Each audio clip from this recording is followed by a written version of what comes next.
Good morning students.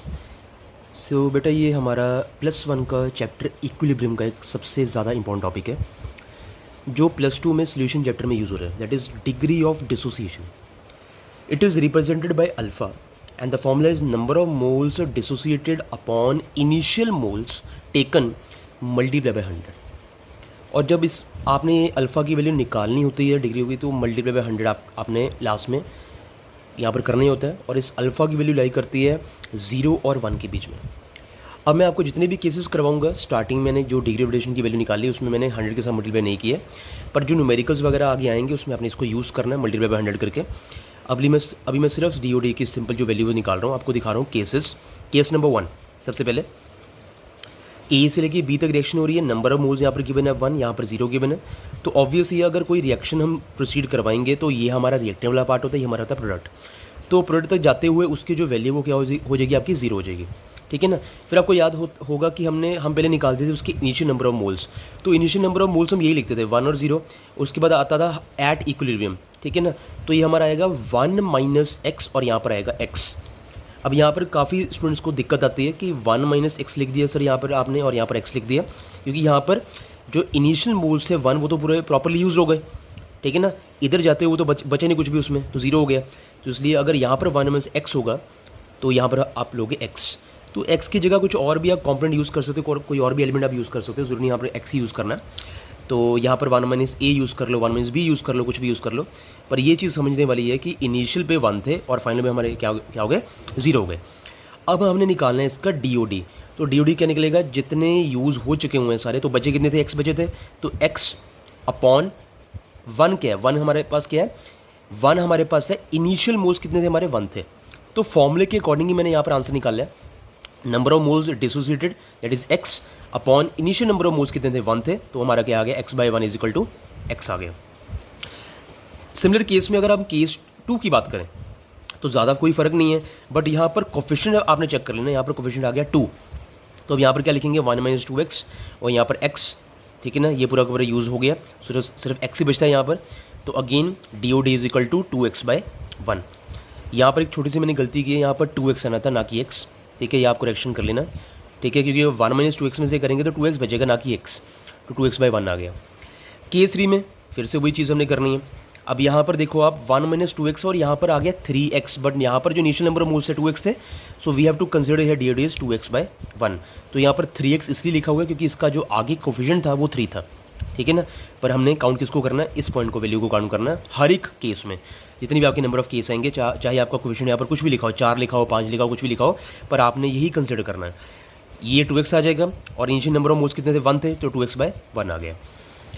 Then case number 4, number of moles यहाँ पर 2 given है, यहाँ पर 0 है, तो 2a रिवर्सिबल एरर 5b। तो कितना आएगा यहाँ पर 2 - 2x 5x। तो इसको आपने कंसिडर नहीं करना है। तो अब यहाँ पर कितना आ गया आपका 2x/2 that is equal to x आ गया। अब 2x/2 कैसे आया, 2 हमारे पास क्या थे, इनिशियल नंबर ऑफ मोल्स, यहाँ पर कितने थे, 1 थे, यहाँ पर भी 1 थे ऊपर वाले केस में भी, तो यहाँ पर 2 है तो यहाँ पर x आ जाएगा। तो ध्यान रखना जो भी क्वेश्चन आपके आएंगे, एंड बिल्कुल ध्यान से आपने क्वेश्चन को सॉल्व करना है, यही केसेस को आपने यूज़ करना है। आगे मैं आपको क्वेश्चन भी बताऊँगा कि कैसे क्वेश्चन एग्जाम में आ चुके हैं या आ सकते हैं। अब जैसे a + 2b गिव्स 3c, यहाँ पर सपोज करो नंबर ऑफ मोल्स 1 गिवन है, यहाँ पर 3 गिवन है, यहाँ पर 0 है। तो a के केस में कितने बनेंगे, 1 - x बनेगा। b केस में कितने बनेंगे, 3 - 2x, और इसके केस में 3x ही रहेंगे, ठीक है, क्योंकि प्रॉपर्ली पूरा यूज़ हो गया ना, तो बचे नहीं कुछ भी। आगे जो इनिशियल नंबर ऑफ मोल्स बचे ही नहीं, वो तो 0 रह गए। तो सिर्फ क्या बचेगा, 3x बचेगा। अगर यहाँ पर 3c की जगह सिर्फ c लिखा होता तो यहाँ पर कितना आता, x आता, क्योंकि यहाँ पर कोफिशिएंट में यूज़ किया। फिर DOD निकालना है a का और DOD निकालना है b का। DOD a कितना आ गया, x/1 आ गया। DOD b कितना आ गया, 2x/3 आ गया। अब केस 6 में क्या होगा, 2a + 3b reversible errors gives 4c। तो इनिशियल नंबर ऑफ मोल्स कितने होंगे, फिर 3 - 2x होंगे।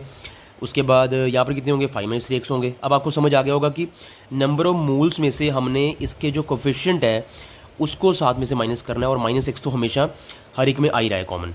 तो यहाँ पर कितना आएगा, 5 नंबर ऑफ मोल्स जो गिवन थे, माइनस ये कितना था, 3b था, तो यहाँ पर क्या लिखेंगे, 3x लिखेंगे।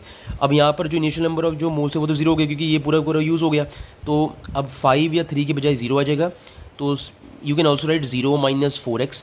अब 0 - 4x कितना होता है आपका, आपका 4x जो ग्रुप बनेगा, ठीक है ना। तो माइनस भी हम टर्म नहीं यूज़ करेंगे यहाँ पर, क्योंकि पूरा का पूरा जो इनिशियल वैल्यू थी वो जीरो हो जाएगी। तो क्या बचा यहाँ पर 4x ही बचा, ना कि -4x। अब डी इसका निकाला ए का, तो कितना आएगा 2x/3।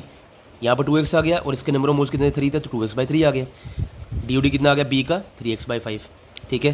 तो इसका तो पूछा ही नहीं है डी, क्योंकि अगर पूछेंगे भी तो 4x/0 नहीं लिख सकते, ठीक है ना। यहाँ पर initial number of moles 3 given है, यहाँ पर initial number of moles 5 given है, तो उसके हिसाब से हमने 2x/3 लिख दिया और 3x/5 लिख दिया। बट यहाँ पर जो है इनिशियल नंबर ऑफ मोल्स तो कुछ है ही नहीं, 0 है। तो 4x अगर अपॉन 0 करेंगे, something upon 0 is what, it is not defined, infinity. तो इसलिए ये आपका क्वेश्चन सॉल्व नहीं होगा ऐसे। तो ऐसे आपने सारे केसेस को प्रॉपर्ली सॉल्व कर लेना। ये आपका केस नंबर था 6, इसके बाद आएगा केस नंबर 7।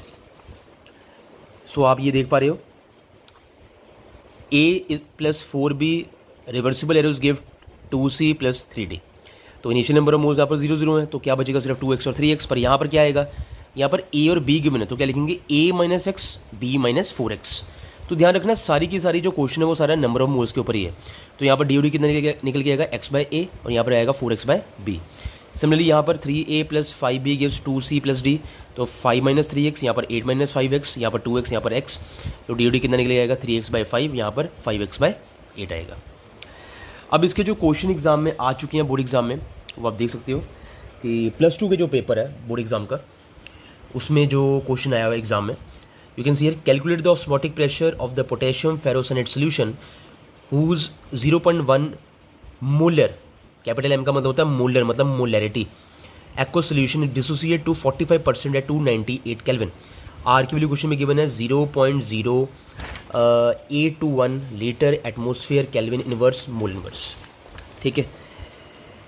तो यहाँ पर सबसे पहले हमने पोटेशियम फेरोसनेट को करना है डिसोसिएट। तो इसके साथ का कल मैंने कोई क्वेश्चन करवाया भी था कि कैसे हम डिसोसिएट इसको करना है, ठीक है। सबसे पहले इसके नंबर ऑफ मोल जो थे 4k पॉजिटिव पर प्लस FeCN6 की पावर 4 हो जाएगी। अगर इनिशियल नंबर ऑफ मोल्स आपके 0 थे तो फाइनल में यहाँ पर क्या हो गए 0 0 हो गए, ठीक है। देख पा रहे हो आप, सेम टू सेम वही टॉपिक है जो आपने लास्ट ईयर किया था इक्विलिब्रियम चैप्टर में। पहले 1 थे तो बाद में कितने बचे 0 0 बचे, क्योंकि प्रॉपर्ली पूरा यूज़ हो गया। और यहाँ पर कितने होंगे 1 - अल्फ़ा गिव्स 4 अल्फ़ा, और यहाँ पर क्या बचा सिर्फ अल्फ़ा। यहाँ पर 4 अल्फ़ा कैसे आया, क्योंकि यहाँ पर इसका क्वेश्चन 4 था, तो यहाँ पर हमने 4 लिखना ही है। अगर यहाँ पर कुछ नहीं होता 4 वगैरह कुछ नहीं होता 1 होता सिर्फ, तो यहाँ पर क्या आता सिर्फ अल्फ़ा आता। और यहाँ पर जाते क्या बचा सिर्फ, यहाँ पर भी अल्फ़ा ही बचा, क्योंकि पूरा जो इनिशियल मोल था वो क्या हो गया डिस्ट्रीब्यूट कर गया, तो यहाँ पर 1 नहीं आएगा। तो 4 अल्फ़ा और अल्फ़ा बचा। Then therefore total number of moles after distribution कितने बचे 1 - अल्फ़ा + 4 अल्फ़ा + अल्फ़ा। तो माइनस अल्फ़ा अल्फ़ा कैंसिल हो गया, तो क्या बचा यहाँ पर 1 + 4 अल्फ़ा। एक्सटेंट ऑफ जो डिसोसिएशन है वो कितनी है 45% है। So therefore degree of dissociation alpha is equal to 45/100 that is 0.45। So अगर हमने आई की वैल्यू निकालनी है number of moles after dissociation is upon number of moles before dissociation, तो इसका फॉर्मूला आपका क्या होता है ये आपके सामने ही है। इसमें जो वैल्यू आपने पुट करनी है 1 + 4 अल्फ़ा अपॉन 1।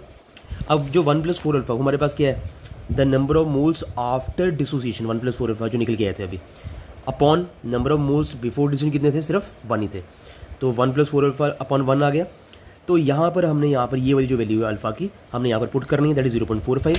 और इसको सॉल्व करने के बाद आपका जो देख सकते हो आप आपका जो आंसर निकल के आएगा वो आएगा 2.8। पर अभी यहाँ पर ख़त्म नहीं हुआ क्वेश्चन, क्योंकि क्वेश्चन में पूछा था कैलकुलेट द ऑस्मोटिक प्रेशर।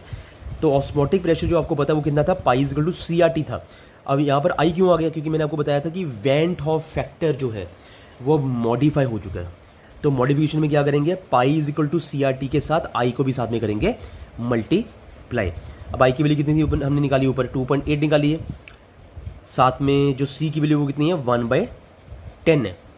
अब 1/10 का यहाँ पर क्यों पार्ट आया है वाई देर इज़ 1/10, क्योंकि यहाँ पर लिखा हुआ था हुज 0.1 मोलर एक्वा सोल्यूशन। तो 0.1 का मतलब क्या है 1/10 हो गया, तो इसलिए यहाँ पर हमने 1/10 पुट किया। आर की वैल्यू भी कितनी गिवन है 0.0821 और कितना टेम्परेचर गिवन है 298 केल्विन। तो after putting all the values you get 6.85 ATM is your required answer. तो देख पा रहे हो कि जितने भी क्वेश्चंस ऐसे होंगे पहले हमने क्या करना है इसको डिसोसिएट करना है, उससे हमारी निकलेगी value total number of moles after dissociation की 1 + 4 अल्फ़ा की, और ये एक्सटेंट ऑफ डिसोसिएशन की जो परसेंटेज वैल्यू आपको गिवन में क्वेश्चन में गिवन होगी। तो इसका डिग्री ऑफ डिसोसिएशन हमने निकाल लेना है। Degree of dissociation we get 45/100 that is equal to 0.45। फिर आगे आई का हमने फॉर्मूला बताया, number of moles after dissociation. ये आपका किसका फॉर्मूला है? वैन हॉफ फैक्टर का, ठीक है, जो आप निकालते हो, जिसे हम और भी क्या कहते हैं, डिग्री ऑफ डिसोसिएशन का भी फॉर्मूला कहते हैं, जो हमने +1 में पढ़ के आए इन चैप्टर इक्विलिब्रियम में। सो होप कि आपको ये सारे केसेस समझ आएंगे होंगे और ये न्यूमेरिकल भी समझ आया होगा। और लास्ट में आपने जो ये लगाना है मॉडिफिकेशन का फॉर्मूला, उसके बाद ये क्वेश्चन आपका सॉल्व कर देना है। तो ईजी क्वेश्चन है सारे, ठीक है। तो जितने भी क्वेश्चन आप प्रैक्टिस कर लो। जैसे एक और क्वेश्चन भी है, इसको आप खुद प्रैक्टिस कर सकते हो। You can just pause the video. इसमें डेसी नॉर्मल लिखा हुआ है। तो डेसी नॉर्मल का क्या मतलब होता है? ये हमने पढ़ा हुआ है। डेसी मतलब 1/10 की फॉर्म में लिखना है। तो नॉर्मलिटी हमारी होगी 1/10 की फॉर्म में, ठीक है। तो ऐसे हमने वैल्यूज़ जो है पुट करके सॉल्व करके क्वेश्चन देख लेना। ये क्वेश्चंस आपके आएंगे इस टॉपिक में। रिवाइज करते रहो बार बार, और नंबर ऑफ क्वेश्चन जितने भी हो प्रैक्टिस करो।